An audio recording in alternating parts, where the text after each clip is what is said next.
आज हम motor generator की बात करेंगे। देखिए, मोटर जनरेटर को हम आज पढ़ेंगे। In case small petrol engine, हम स्मॉल पेट्रोल इंजन की बात कर रहे हैं। A single motor generator unit में बी यूज। हम छोटे पेट्रोल इंजन में क्या कर सकते हैं? सिंगल मोटर जनरेटर यूज कर सकते हैं। सिंगल मोटर जनरेटर क्या है उसको आज समझेंगे। This unit first act as the starter. ये पहले यही सिंगल यूनिट है ना, कैसे बिहेव करेगी? स्टार्टर मोटर की तरह। इंजन को क्रैंक करने के लिए मोटर की तरह बिहेव करेगी, है ना। उसको हम क्या बोल देंगे? स्टार्टर मोटर, क्योंकि इंजन को स्टार्ट कर रही है, क्रैंक कर रही है ना। क्रैंकिंग मोटर भी बोल सकते हैं। And then as a generator when the engine has started. अब इंजन क्या हुआ? हमने इंजन को स्टार्ट किया, सेल्फ लगा के हम क्या करते हैं? इंजन को स्टार्ट करते हैं। फिर इंजन के चलने से क्या होगा? ऑल्टरनेटर या फिर आपका डायनमो बिजली पैदा करता है ना, जनरेट करता है इलेक्ट्रिसिटी। तो हम इसमें क्या कर रहे हैं कि पहले जो हमने सेम उसी एक ही यूनिट में हमने स्टार्टर का सिस्टम लगा रखा है। वो क्या करेगा? स्टार्टर इंजन को स्टार्ट करेगा।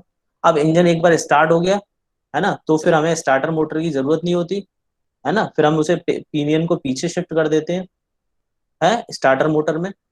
बट अब इसमें क्या होगा? एक बार इंजन स्टार्ट हो गया तो फिर सेम यही मोटर क्या करेगी? जनरेटर की तरह बिहेव करेगी, है। और क्या करेगी? इलेक्ट्रिसिटी जनरेट करेगी और सारे इलेक्ट्रिकल इक्विपमेंट्स को सप्लाई भेजेगी, है ना। बट ये हो किस में पाएगा? छोटे इंजन्स में। बड़े इंजन्स के लिए उपयोगी नहीं है। It has got the two field windings. जैसा कि हमने बात करा था पिछली क्लास में, हमने क्या सीखा था? सीरीज वाइंडिंग सीखी थी, शंट वाइंडिंग सीखी थी, और इन दोनों के अलावा जो आजकल यूज करते हैं कंपाउंड वाइंडिंग, वो हमने देखा था, है ना। तो इस कंपाउंड में हम क्या कर रहे थे? सीरीज की भी एडवांटेज ले रहे थे और शंट की भी एडवांटेजेस ले रहे थे। ठीक, तो ऐसा ही हमने इसमें भी कर रखा है। सीरीज और शंट वाइंडिंग दोनों लगा रखी। ठीक, टू फील्ड वाइंडिंग हमने लगा रखी है, जिसमें पहली सीरीज है, दूसरी शंट है।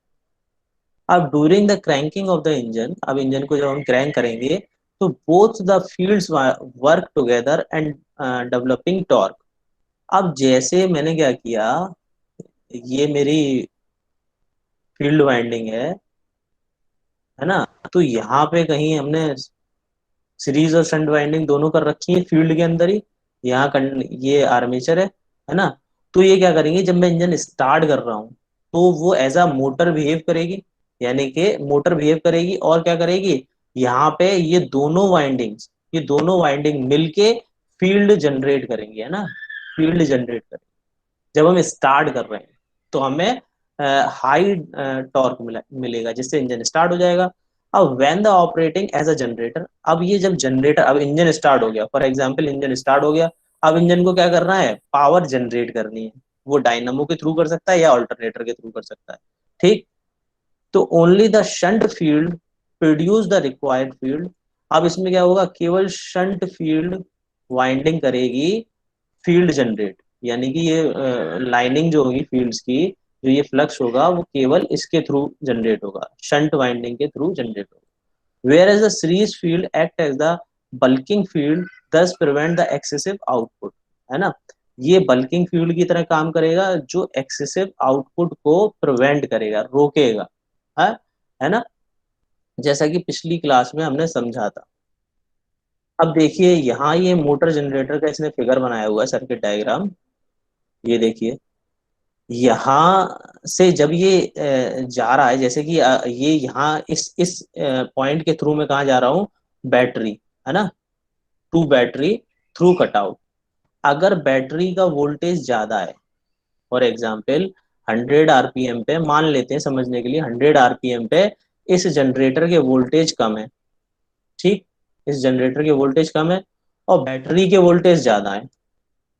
ठीक, तो करंट क्या करेगा? यहां से इस बैटरी के करंट को ड्रॉ कर लेगा, यानी कि बैटरी डिस्चार्ज हो जाएगी। तो वो हमें नहीं करने देना। हमें क्या करना है? जनरेटर से बैटरी चार्ज हो। ऐसा ना हो कि बैटरी से जनरेटर में सप्लाई चले जाए।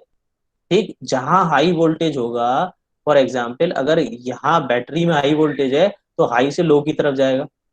ठीक, फॉर एग्जाम्पल यहाँ 12 वोल्ट है, और अभी हमने 100 आरपीएम पे हमारा इंजन रोटेट हो रहा है, तो यहाँ जनरेट हो रहे हैं केवल 10 वोल्ट।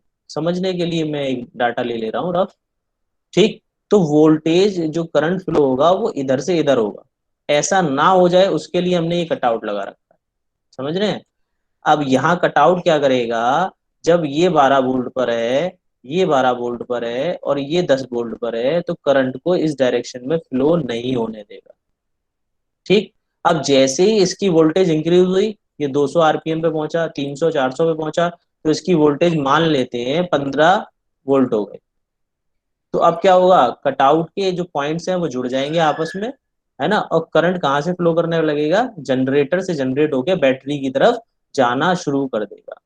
अब कटआउट कैसे वर्क करता है, कैसे पॉइंट क्लोज होते हैं, कैसे ओपन होते हैं, ये हम नेक्स्ट यूनिट में सारी चीजें पढ़ेंगे, बट फिलहाल के लिए आप ये समझिए, कटआउट इसे कट कर देगा और इस करंट को, इस कम वोल्टेज वाले करंट को बैटरी से इस जनरेटर में नहीं जाने देगा, जनरेटर से बैटरी में अलाउ करेगा जब इसके वोल्टेज 15 वोल्ट हो जाएंगे इस एग्जाम्पल के थ्रू, यानी कि बैटरी से हायर वोल्टेज हो जाएंगे, तब करंट फ्लो होगा, तब बैटरी चार्ज होना शुरू हो जाएगी। ठीक। अब स्टार्टिंग में जैसा कि अभी हमने बात करी, देखिए ये जब स्टार्टिंग में बात करूंगा तो करंट यहां से एक हैवी करंट फ्लो होगा, जो कि क्या करेगा, मोटर के थ्रू, है ना, एक मोटर, हमने दोनों फील्ड वाइंडिंग फील्ड जनरेट कर रही है, करंट आ रहा है, और करंट मोटर के थ्रू कहाँ जा रहा है, इंजन को क्रैंक करने में। याद करिए, ये एक फ्लाई व्हील है, फ्लाई व्हील के ऊपर ये गियर्स है ना, तो अब ये यहाँ से ये पिनियन टच होके इस फ्लाई व्हील को रोटेट करेगा और इंजन क्रैंक हो जाएगा। ठीक। बात समझ में आ रही है? अब इस अरेंजमेंट में हम क्या करते हैं, बहुत सी बार एक टर्मिनल एक्स्ट्रा दे देते हैं। shows a variation of this arrangement, it has got an additional terminal for the purpose of connecting the series field separate to the starting switch। ठीक, इन दोनों को सेपरेट करने के लिए हमने एक टर्मिनल एक्स्ट्रा दे रखा है इसमें। In this arrangement the series field has no effect on the operation the unit as a generator. ठीक। सीरीज फील्ड जो है वो जब जनरेटर स्टार्ट हो जाएगा, जब जनरेटर की तरह वर्किंग करेगी ये मोटर, है ना, तो इसमें ये सीरीज कोई भी इफेक्ट नहीं डालेगा ऑपरेशन में, है ना। देखिए, ये इसने बस वही फिगर है ये सेम, बस इसमें क्या किया है, ये सेपरेट टर्मिनल कर दिया है। ठीक। तो ये आपकी मोटर जनरेटर है। अब इसके हम डाउट ले लेते हैं पहले, फिर आगे हम पढ़ेंगे।